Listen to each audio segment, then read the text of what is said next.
Hello అండి, welcome back to Esther's kitchen. ఈరోజు నేను మీకు ఇంట్లోనే మనం వెన్న నెయ్యి ఎలా ప్రిపేర్ చేసుకోవాలో రెసిపీ చూపిస్తున్నాను. ఇలాగ ఇంట్లోనే మనం నెయ్యి ప్రిపేర్ చేసుకుంటే చాలా మంచి వాసన వస్తుంది. ఆరోగ్యానికి కూడా చాలా మంచిది. ఎన్ని రోజులైనా కూడా నిల్వ ఉంటుందండి. ఇది ఎలా ప్రిపేర్ చేసుకోవాలన్నది మీకు ఇప్పుడు చూపిస్తాను. నేను ఇలాగా అమూల్ గోల్డ్ తీసుకుంటాను అనమాట, ఫుల్ క్రీమ్ మిల్క్. మీరు ఏ కంపెనీ అయినా తీసుకోవచ్చు, కాకపోతే ఫుల్ క్రీమ్ అయి ఉండాలన్నమాట. అవి మనం కాచిన తర్వాత ఫ్రిడ్జ్లో పెట్టుకుంటే పాలు పైన మేగడ వస్తుందండి. ఆ మేగడిని ఇలాగా ఒక గిన్నెలోకి తీసుకుని స్టోర్ చేసుకోవచ్చు. ఈ స్టోర్ తీసుకున్న ఈ మేగడ డీప్ ఫ్రిడ్జ్లో పెట్టుకోవాలి, మామూలు ఫ్రిడ్జ్లో కాదు. డీప్ ఫ్రిడ్జ్లో పెట్టుకుంటే ఎన్ని రోజులైనా కూడా ఇలా తెల్లగానే ఉంటుంది, వాసన మారదు. ఇలాగే డైరెక్ట్గా ఈ మేగడను కూడా మనం మజ్జిగ చేసి మిక్సీ కొట్టుకుంటే వెన్న వస్తుంది, నెయ్యి కూడా చేసేసుకోవచ్చు.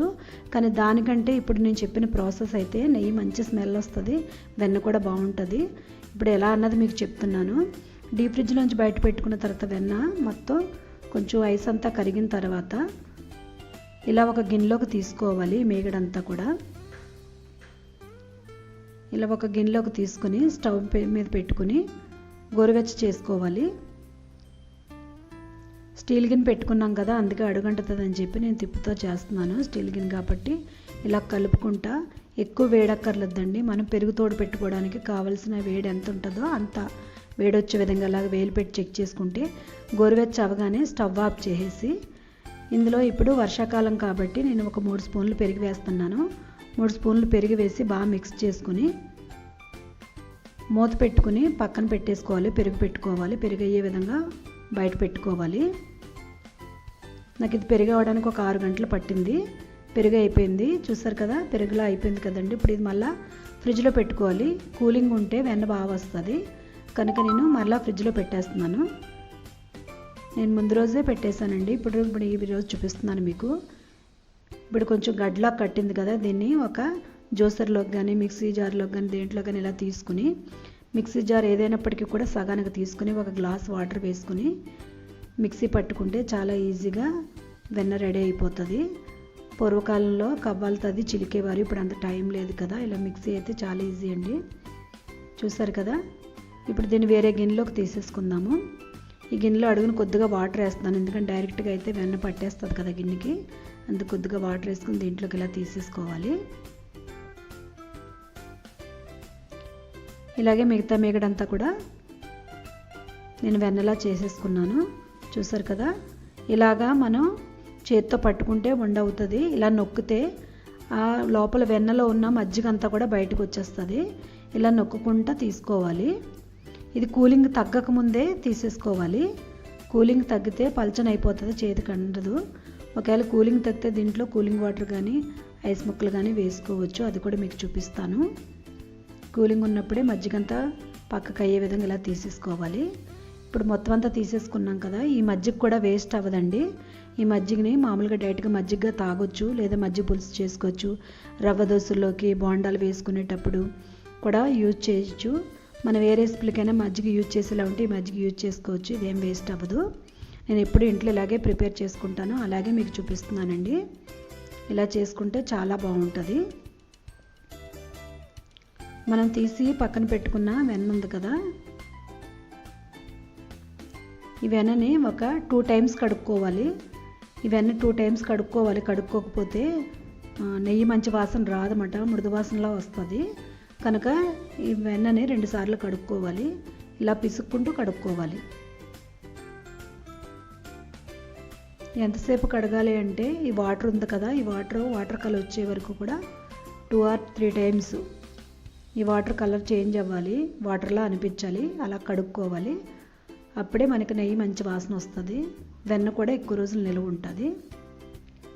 ఇప్పుడు ఇలా కడుక్కోవాలి కదా. ఇప్పుడు ఈ సీజన్ అయితే వండ అవుతుంది నాకైతే, కానీ మీకు చూపించాలి కనుక నేను చూపిస్తున్నాను. ఇలా ఒకవేళ మీ చేతికి వండ అవ్వకపోతే కాక వెన్న, ఐస్ వాటర్ కానీ లేదంటే ఐస్ క్యూబ్స్ ఉంటాయి కదా ఫ్రిడ్జ్లో, ఇలా ఐస్ క్యూబ్స్ కానీ ఇందులో వేసుకుని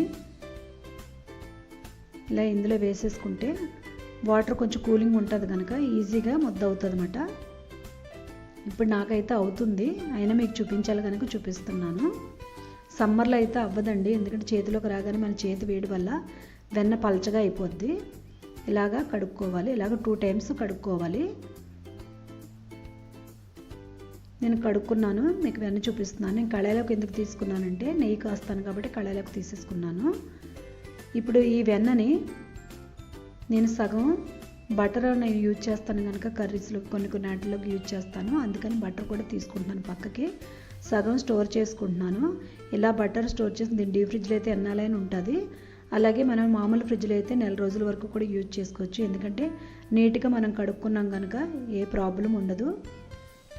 ఇలా మనం ఇంట్లోనే ప్రిపేర్ చేసుకుంటే బయట కొనుక్కోవాల్సిన అవసరం ఉండదు.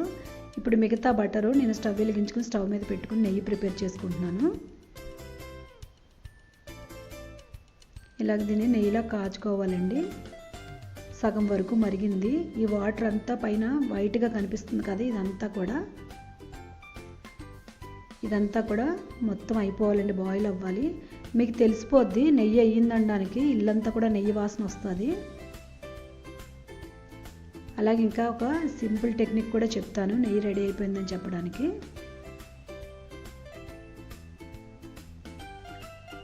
చూసారు కదా, చుట్టూరు డార్క్ కలర్ వచ్చింది కదండి, చుట్టుపక్కలంతా కళాయి అంతా డార్క్ వచ్చింది కదా, అంటే ఆల్మోస్ట్ నెయ్యి రెడీ అయిపోయింది.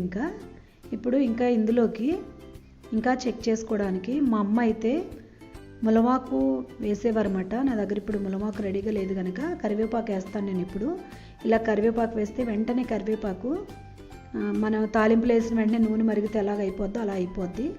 అలా అయ్యింది అంటే ఖచ్చితంగా నెయ్యి రెడీ అయిపోయిందని అర్థం. ఇప్పుడు దీన్ని స్టవ్ ఆఫ్ చేసేసి పక్కన పెట్టేసుకోవాలి. స్టవ్ మీద ఉంచుకోకూడదు, అదే స్టవ్ మీద ఉంటే ఆ వేడికి ఇంకా మరిగిపోయి నలుపు అయిపోతుంది నెయ్యి కనుక పక్కన పెట్టేసుకుని చల్లారి పెట్టుకోవాలి. చల్లారి పెట్టుకున్న నెయ్యిని మీకు వడపేసి చూపిస్తున్నాను. కళాయి కాబట్టి దాంతో అలా వంచితే వెనక్కి కారిపోద్ది కదా, అందుకే మీకు ఇలా గరిటె తీసి చూపిస్తున్నాను. ఇలాగా మన టీ స్ట్రైనర్ ఉంటుంది కదా, ఈ స్ట్రైనర్తో ఇలా వడపోసేసుకోవాలి. ఇలా వడపోసేసుకున్న నెయ్యి మనం గాజు బాటిల్లో పెట్టుకుంటే మనం బయట ఫ్రిడ్జ్లో పెట్టక్కర్లేదు, బయట అయినా కూడా చాలా రోజులు ఉంటుందండి. సంవత్సరం అయినా కూడా కలర్ చేంజ్ అవ్వదు, స్మెల్ కూడా మారదు. ఇలా ప్రిపేర్ చేసుకుంటే నెయ్యి రెడీ అయిపోయింది. ఇలా ప్రిపేర్ చేసుకుంటే హెల్త్కి చాలా మంచిది. పూర్వకాలంలో ఇలాగే రెడీ చేసుకునేవారు. చూసారు కదా ఎంత మంచి స్మెల్ వస్తుందో, మా ఇల్లంతా నెయ్యి వాసనే వస్తుంది. మీరు కూడా ఇలాగా ప్రిపేర్ చేసుకోండి. ఈ వీడియో మీకు నచ్చినట్లయితే లైక్ చేయండి, షేర్ చేయండి. మీకు ఇంకేమైనా రెసిపీస్ చూపించాలనుకుంటే కామెంట్ సెక్షన్లో నాకు పోస్ట్ చేయండి. Thank you for watching. మరొక వీడియోలో కలుసుకుందాం.